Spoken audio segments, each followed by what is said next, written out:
신년 들어서 1월 첫 주부터 오늘까지 신망의 믿음, 소망, 사랑에 대해서 설교를 해왔고요. 오늘은 소망에 대한 세 번째 말씀의 시간입니다.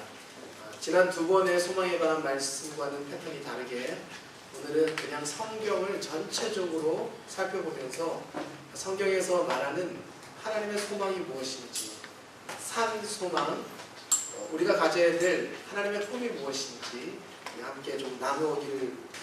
불과 2년 전에 북한에 화폐개혁이 있었습니다. 화폐개혁은 너무 경제가 어려워지면 돈의 가치가 떨어질 때 다시 화폐개혁을 하곤 합니다. 2년 전에 화폐개혁을 했던 북한의 돈의 가치가 100분의 1로 떨어졌다고 합니다. 2년 만에. 어떤 의미냐면 북한에서 2년 전에 10억 원이 지금의 1,000만 원이 됐다는 얘기입니다. 2년 전에 10억 원 가치가 있던 게 지금 1,000만 원의 가치로 떨어졌다는 얘기입니다. 지금의 북한의 그 실정보다 더 어려운 때가 있었습니다. 역사 가운데. 구 동독, 서독과 동독이 있을 때 동독의 화폐개혁이 몇 번 있었고요. 동독이 무너진 것도 결국 경제적 마르크화가 떨어지면서 동독이 무너지게 되는 거죠. 그뿐만 아니라 1929년에 미국의 경제 대공황이 있었습니다. 그래서 그때 모든 돈의 가치가 휴지 조각이 됩니다. 잠깐 사진을 보시면 미국의 경제 대공황 때에 많은 사람들이 저렇게 아침에 빵 한 조각과 스프 한 컵을 얻어먹기 위해서 줄을 섰던 그림이 아주 흔한 그림입니다. 수백 미터, 1,000명에 가까운 사람들이 보통 저렇게 공짜로 나눠주는 그 빵과 스프를 주는 집에서 줄을 섰었던 거죠. 그때 당시에 많은 사람들이 몰락하게 된 이유를 자세하게 설명할 필요는 없지만 대부분 그때 중절모를 쓰고 다녔던 사람들은 미국의 중산층이라고 자부했던 사람들입니다. 그러니까 난 좀 살만하다, 미국에서 좀 산다 하는 사람들인데 그들이 빵 한 조각을 얻기 위해서, 스프 한 조각을 얻어먹기 위해서 경제 대공황 때 저렇게 줄을 서서 얻어먹는 일이 있었던 거죠. 많은 사람들이 화폐개혁과 경제가 몰락할 때 자살했습니다. 많은 사람들이 자살을 했던 것을 보았고, 하루아침에 사람들이 돈이 휴지 조각이 되니까 거리로 내몰렸던 것을 볼 수 있습니다. 그래서 부자들은 금을 모아두는 겁니다. 골드바를 모아두는 거예요. 왜냐하면 다른 모든 화폐 가치나 모든 것들이 떨어질 때 금은 가치가 이렇게 한꺼번에 툭 떨어지질 않아요. 현금입니다. 언제든지 현금화할 수 있고, 그리고 한순간에 폭락하지 않지만 경제가 떨어질 때 금값은 오히려 돈 가치가 떨어질 때 올라가는 경우가 많기 때문에 사람들이 금을 모으는 거죠. 골드바를 집에다가 만들어 놓는 것입니다. 그런데 보통 사람들은 금에 대해서 평소에 관심이 없습니다.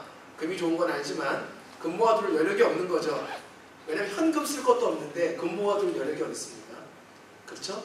그래서 사람들은 현금에 더 목을 매지만은 진정한 부자들은 골드바를 모으는 겁니다. 다이아몬드를 모으든지, 그림 같은 것도 사실은 아주 유명한 그림 같은 경우 이게 투자 가치인 거죠. 그림이 좋아서 몇백억 원의 그림을 사는 게 아닙니다.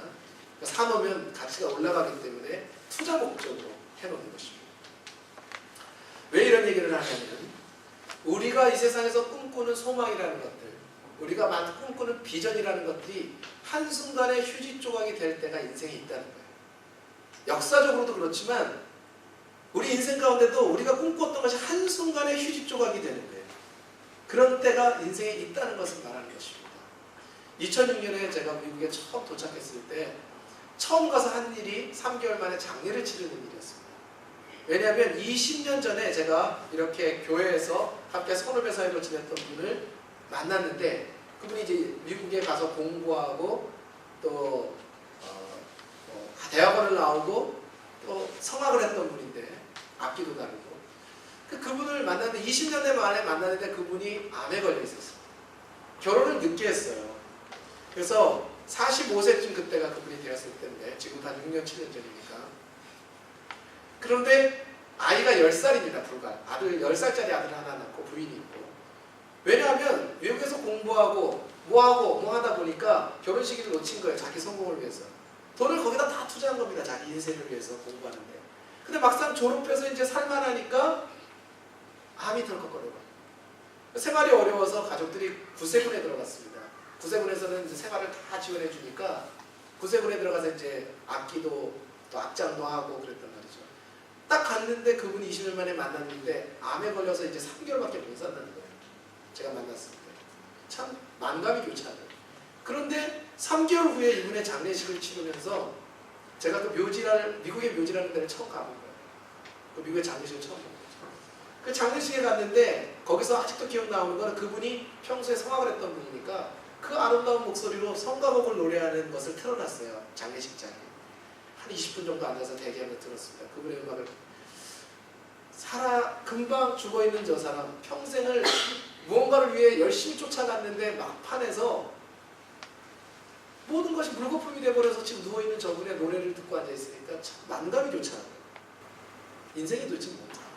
제가 그 생각을 하면서 소망에 대해서 생각을 해봤어요. 우리의 모든 소망이 물거품이 될 때가 있다는 거죠. 인생을 살다 보면. 그런 일들이 벌어질 수 있다는 것입니다. 오늘 소망에 관한 설교를 하면서 이 말씀을 드리는 이유는 우리가 오늘 다루는 소망의 세 번째 이 주제는 금과 같은 것입니다. 캐시와 같은 게 아니라 금과 같은 것인데 사람들에게는 현실적으로 와닿지 않아요. 우리가 평소에 금 모은다 그러면 여러분 현실적으로 안 돼요. 우리 그 골드바 모아놓는다 그러면 현실적으로 와닿지가 않잖아요. 제가 오늘 우리가 함께 나누는 이것이 여러분에게 현실적으로 와닿지 않아요. 오늘 현장 여기서 내가 살아가는 오늘 하루가 문제인데 이런 미래에 대한 어떤 이야기들이 성경이 말하는 천국에 대한 이야기들이 내게 얼마나 그것이 마음에 와닿겠느냐 말이죠. 그러나 이것은 금처럼 중요한 말씀이에요.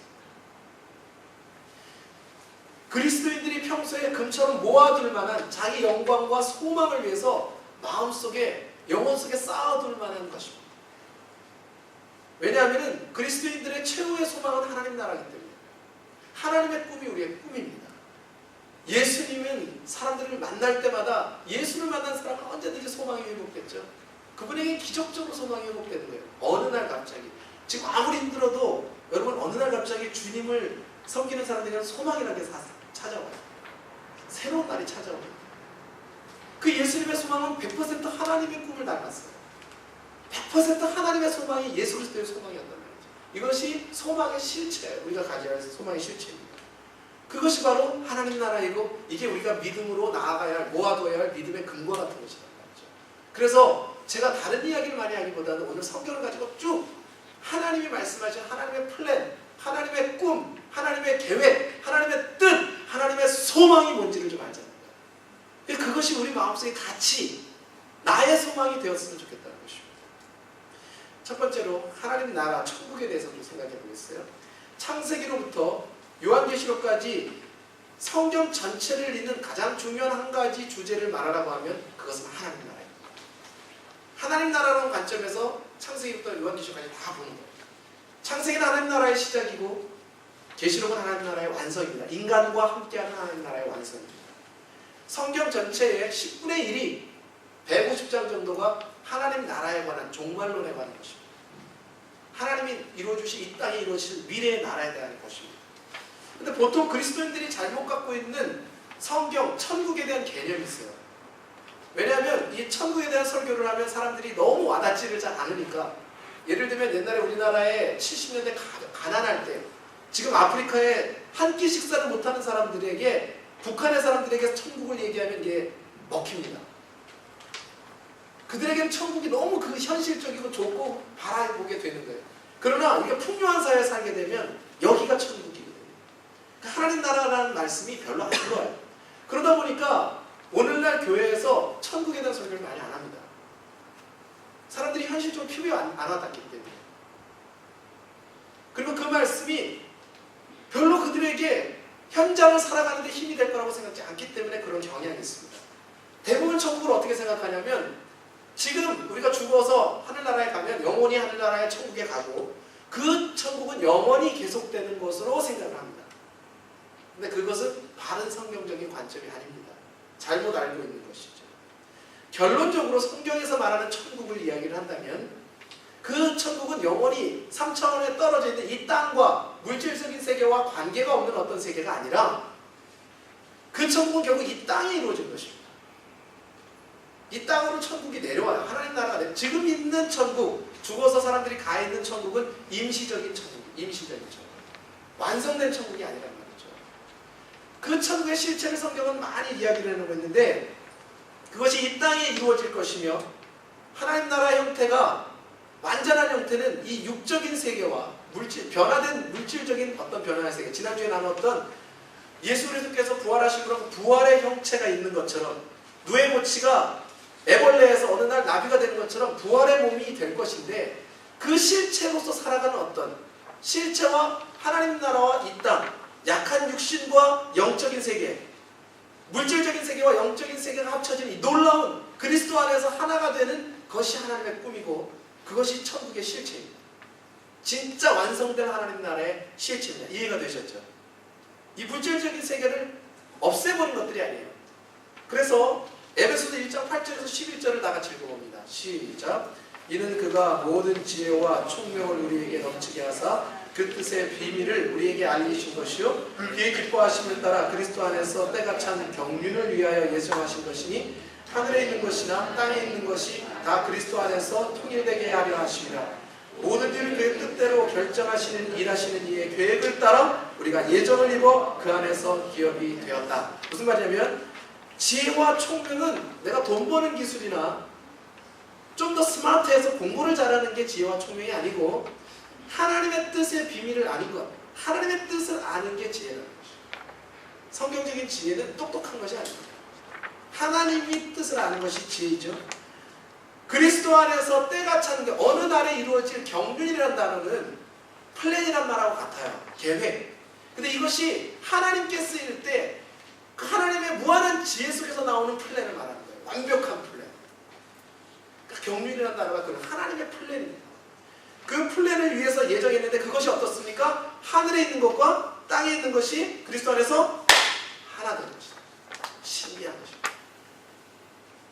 그래서 하나님의 계획을 따라 일하신다. 하나님의 뜻을 따라 온 역사는 움직이고 있다는 것이죠. 그리고 이것이 하나님 나라에 대한 개념이에요. 궁극적인 하나예요. 이것만 해도 10번 이상, 15번 이상 여러분하고 강의를 해야 돼요. 1시간씩. 오늘의 주제는 사실 한 40번 정도 강의해야 되는 것입니다.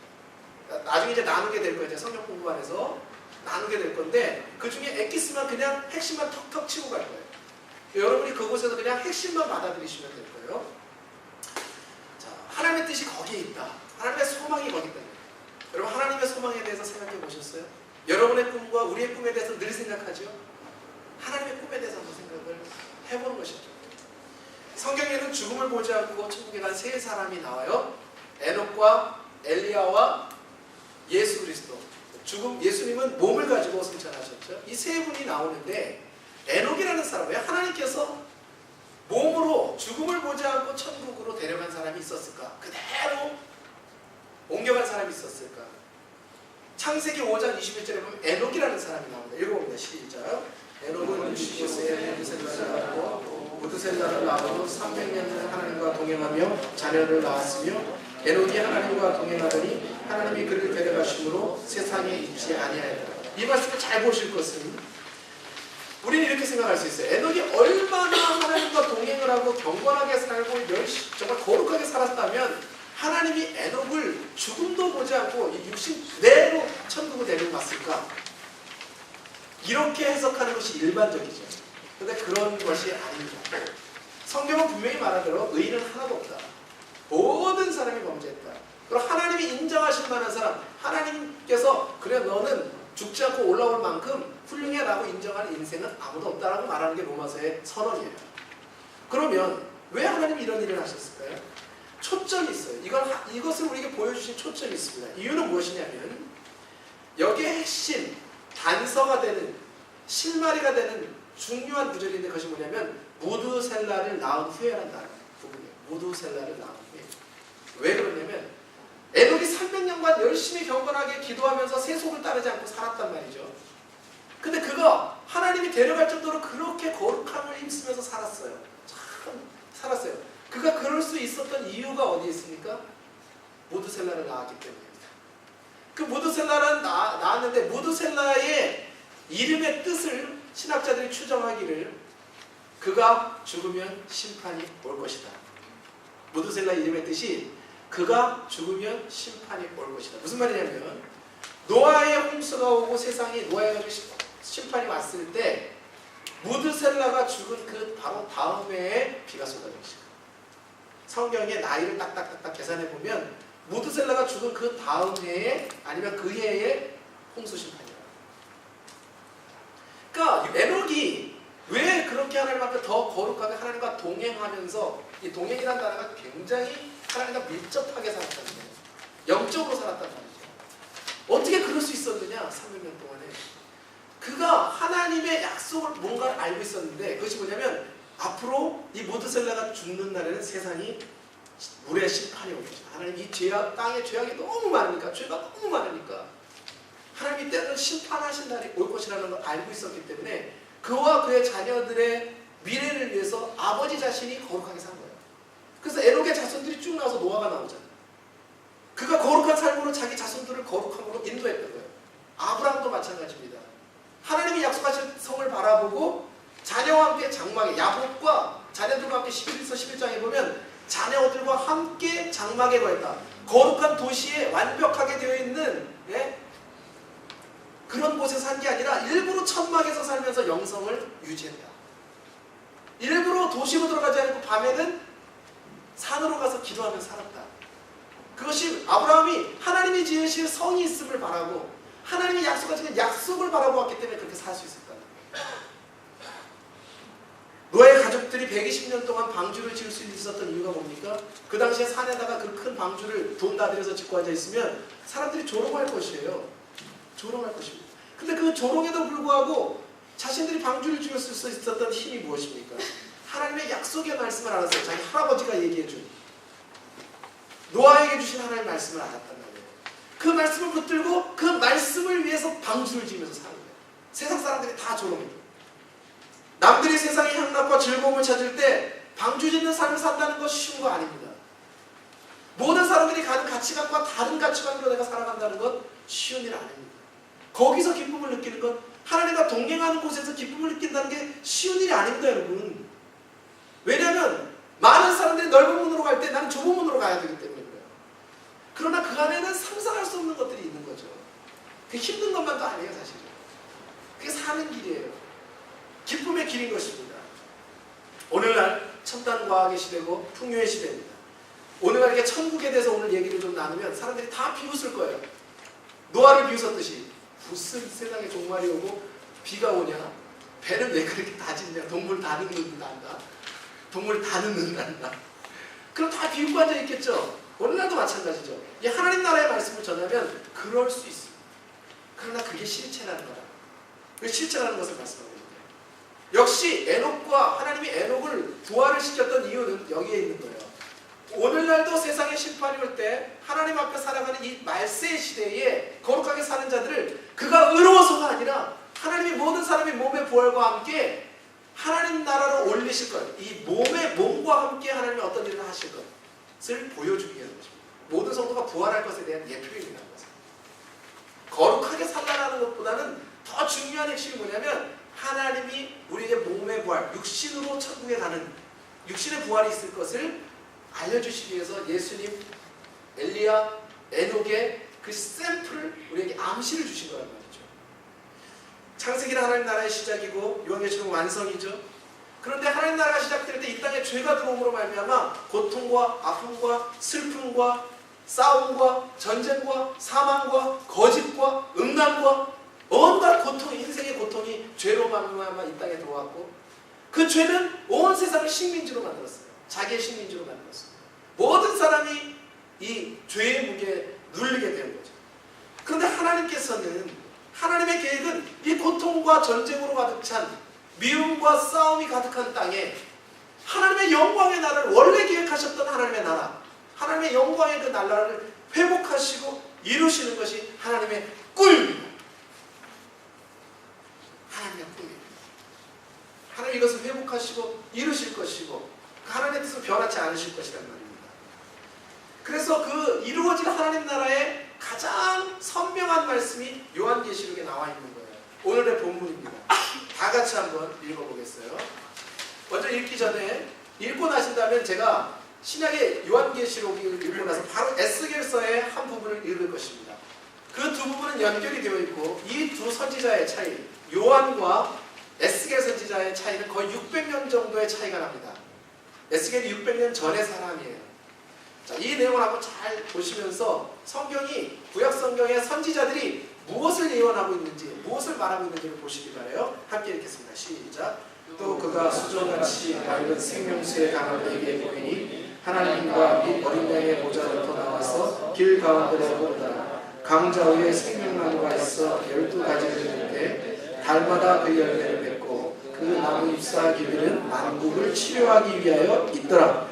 다시 저주가 없으며 하나님과 그 어린 양의 보좌가 그 가운데 있으리니 그의 종들이 그를 섬기며 그의 얼굴을 볼 터이요 그의 이름도 그들의 이마에 있으리라. 다시 밤이 없겠고 등불과 햇빛이 쓸데없으니 이는 주 하나님이 그들에게 비추심이라. 그들이 세세토록 왕노릇하리로다. 또 내가 그에게 말하기를 이 말은 신실하고 참된지라. 주 곧 선지자들의 영의 하나님이 그들의 종들에게 반드시 속히 되어질 일을 보이시려고 그의 천사를 보내셨다. 보라, 내가 속히 오리니 이 두루마리의 예언의 말씀을 지키는 자는 복이 있으리라 하더라. 또 내게 말하되 이 두루마리의 예언의 말씀을 율법하지 말라. 때가 가까우니라. 불의를 행하는 자는 그대로 불의를 행하고 더러운 자는 그대로 더럽고 의로운 자는 그대로 의를 행하고 거룩한 자는 그대로 거룩하게 하라. 보라, 내가 속히 오리니 내가 줄 상이 내게 있어 각 사람에게 그가 행한 대로 갚아 주리라. 나는 알파와 오메가요 처음과 마지막이요 시작과 마침이라. 두루마기를 빠는 자들은 복이 있으니 이는 그들이 생명나무에 나아가며 문들을 통하여 성에 들어갈 권세를 받으려 함이로다. 아멘. 여기 보십시오. 생명수의 강이 나, 모든 것을 살리는 생명수의 강이 나오고 그것이 하나님의 왕좌 밑으로부터 생명수가 흐르기 시작합니다. 강이 되어서 막 창이란 광이 되어 흘러나오는 게 창이란 강이 되는데 거기에 생명나무가 강 주위에 가득해 있어요. 그 열매는 매 달마다 열매를 맺습니다. 그리고 그 잎사귀들은 만국을 치료하는 데 쓰인다고 말을 합니다. 그렇죠? 그리고 그들은 영원한 하나님의 영광의 비단에서 세세토록 왕노릇하며 살 것인데 이 말은 신실하고 참될 뿐만 아니라 구약에 있는 17명의 예언자들, 예언서들이, 선지자들이 말한 예언의 내용들과 함께하는 이루실 것이란 말이죠. 반드시 속히 될 일, 반드시 속히 될 일이다. 그러므로 이제 하나님의 모든 계시가 나타났으므로 하나님의 말씀을 알고도 그냥 거룩하게 살지 않을 사람 그렇게 살아라. 노아 시대처럼 맘대로 살 사람 살고 불의를 행할 자는 불의를 행하되 그러나 거룩하게 살 사람은 거룩하게 살라는 거예요. 왜냐하면 그들이 자기 두루마리를 빠는 자들, 이 두루마리를 깨끗하게 할 때는 뭐냐면 하나님 앞에 하나님의 말씀을 붙들고 에녹처럼 그렇게 살아가는 사람들은 복이 있으니, 왜냐하면 그들은 생명나무로 나아가고 그들은 그 하나님의 영광의 성에 들어갈 권세를 얻을 것이기 때문이다. 이게 요한계시록에서 말하는 굉장히 중요한 하나님 나라의 완성의 모형입니다. 이것을 에스겔이라는 선지자가 600년 전에 똑같이 예언을 했단 말이죠. 에스겔 47장과 48장에 그 실체가 나옵니다. 저 사람도 괜히 난리를 치는데, 네? 차이니스 뉴 이어라서 귀신은 시끄러운 거 싫어한다며요. 그리고 빨간색을 싫어해서 빨간 걸 입는답니다. 귀신이 시끄러운 거 싫어해서 두드리고 상관없습니다. 우리는. 자, 에스겔이 어떻게 예언했는지 보십시오. 그것은 하나님의 나라에 대한 모형이란 말이죠. 다 같이 읽습니다. 시작. 그가 나를 데리고 성전 내에 계시니 그 문지방 밑에서 물이 나와 동쪽으로 흐르다가 성전 오른쪽 제단 남쪽으로 흘러내려. 보십시오. 성전 문지방 밑. 성전의 문지방은요 하나님의 왕자가 놓인 곳입니다. 내가 하나님의 왕자가 놓인 곳입니다.